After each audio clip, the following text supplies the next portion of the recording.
Hi everyone. It can be really exciting to go to different shopping centers and look at the highest number next to the percent symbol. 50% off, 80% off. JCPenney used to be such a place where you could get big deals. Customers loved this place. Listen up.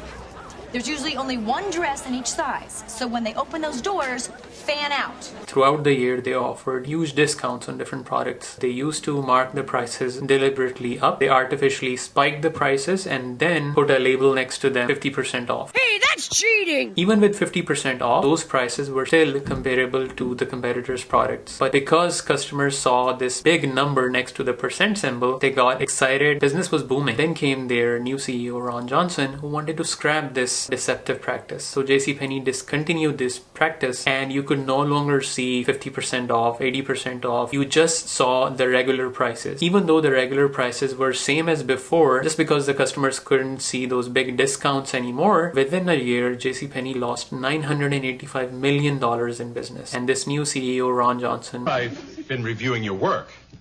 Quite frankly, it stinks. He lost his job. After Ron left, all the prices quickly went up by 60%. $150 side table became a $245 table. And shortly afterwards, those big discounts came back again. Slowly, customers started coming back and all was good in the world again. So what's at play here? This is something called relativity. This book written by Dan Ariely and Jeff Kreisler. The concept of relativity means that whenever we go to buy something, we compare the price relative to something else. There is no other way for us to evaluate the true value of most products. If you see a $1,000 TV on sale at Best Buy, how would you know what was the actual cost of producing that TV? We don't have an idea of how much profit is the company really making. Is it a fair amount of profit or not? So we look for other ways to estimate whether this is a good price or not. But when we see the price tag of 50% off on that TV of ours that we want to buy, we get really excited and we think we're getting a great deal. We think that we're getting a $500 discount. Problem is, $500 is still more than $0. By using this concept of relativity, the retailers are manipulating us into buying things that we may not need. Those $500, if we invested them in the stock market, let's say using a good low-cost index fund, in 5 years, those $500 can become $800. After 35 years, they would become $14,000.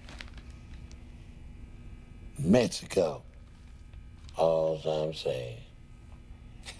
But that's not how we look at money. See a discount, we think we're getting great value out of that product and we just go for it. And this concept of relativity doesn't just apply to the world of finance. Brian Vanzik, the author of Mindless Eating, wrote in his book that if we go out to get a steak and we have three options, 10 ounces, 12 ounces and 14 ounces, we're more likely to go for the middle option and buy the 12 ounce steak. If, however, we're presented with a slightly different option, 10 ounce, 14 ounce and 16 ounce, we're more likely to go for the 14 ounce steak. And after eating that 14 ounce steak, we're likely to feel equally satisfied even though we ate more. Even though we didn't need those extra 2 ounces and we didn't need to pay for those extra 2 ounces, 12 ounces were enough for our daily nourishment, we still go for that just because we compare it. When we look at the value in the middle, we think it's a wise decision. I'm not eating too less, I'm not eating too much, I'm going for the average option. Similarly, when we're on vacation in a resort for which we've paid thousands of dollars, we don't mind paying $5 for a glass of soda. We already spend so much money on booking the vacation. Relatively speaking, this amount seems very less. Just imagine on a weekend, we have to run 2 errands. First of all, we have to buy a pair of shoes. So we go to our nearest store. We find a perfect pair of shoes that we wanted to buy. Cost us $60. Just as we're about to check out, another customer tells us that the same pair of shoes are available for $40 in a store nearby. And it's just a 5 minutes drive. What do? If you're like most people, you're likely to drive 5 minutes and save those $20. Your second errand now is to buy a sofa. You go to your nearest store, you see a very nice sofa for $1,060. Just as you're about to buy it, another customer tells you that a similar sofa is available at a nearby store 5 minutes drive for $1,040.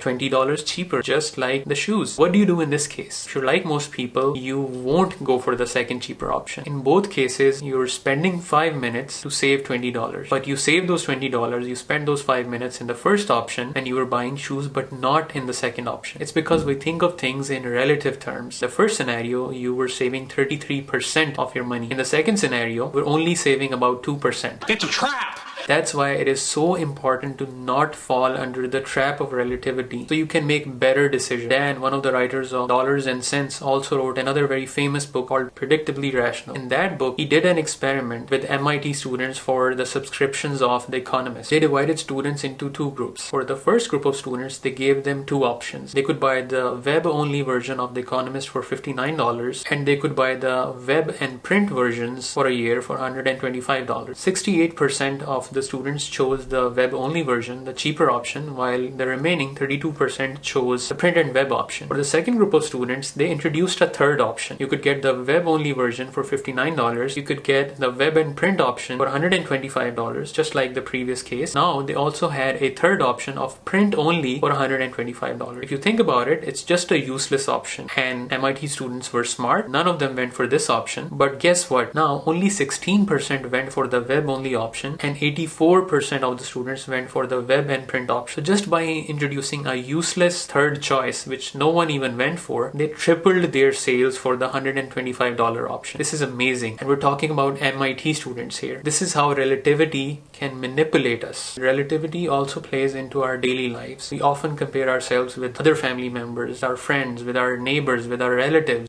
You see the Prius? We're going green. Can see that. Come on, everybody in the shack. The grand tour is about to begin. We might be doing really well, but when we compare ourselves to others, we sometimes become unhappy. Relativity is a very powerful concept. I hope you found it useful. If you've ever come across this concept of relativity in your life, let me know in the comments. If you would like more videos on different mental models, please subscribe to the channel. Thank you so much for watching. Take care.